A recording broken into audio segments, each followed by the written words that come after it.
પાંડેસરાના શ્રી સંતેશ્વર ગણેશ યુવક મંડળ magic group દ્વારા ગણેશોત્સવ સાથે રક્તદાન શિબિરનું આયોજન કરવામાં આવ્યું। આ કાર્યક્રમમાં ભક્તોએ બાપાના દર્શન સાથે રક્તદાન કરી આયોજકોની કામગીરીને બિરદાવી હતી।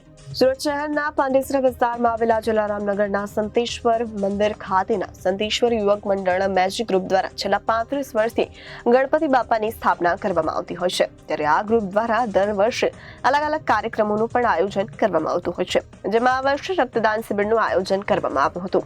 આ કાર્યક્રમમાં બાપાના દર્શન કરવા આવેલા ભક્તોએ બાપાના આશીર્વાદ સાથે રક્તદાન કરી એક જાગૃત નાગરિક તરીકેની ફરજ બજાવી છે।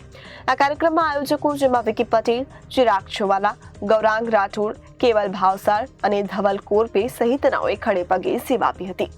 આ કાર્યક્રમમાં મુખ્ય અતિથિ તરીકે પધારેલ ઉધના વિધાનસભા ધારાસભ્ય મનુભાઈ પટેલે ઉપસ્થિત રહી ગ્રુપના સભ્યોની કામગીરીને બિરદાવી અને રક્તદાન કરનારા લોકોને પ્રોત્સાહિત કર્યા। આ કાર્યક્રમ અંગે આયોજકે જણાવ્યું કે ગરમીની ઋતુમાં હોસ્પિટલોમાં રક્તની અછત વર્તાતી હોય છે, તે માટે આયોજન કરવામાં આવ્યું છે અને બીજા લોકોને પણ તહેવારોમાં લોક સેવા કરવાની પ્રેરણા આપી હતી। વિવેક સિંહ, જનાદેશ ન્યૂઝ, સુરત।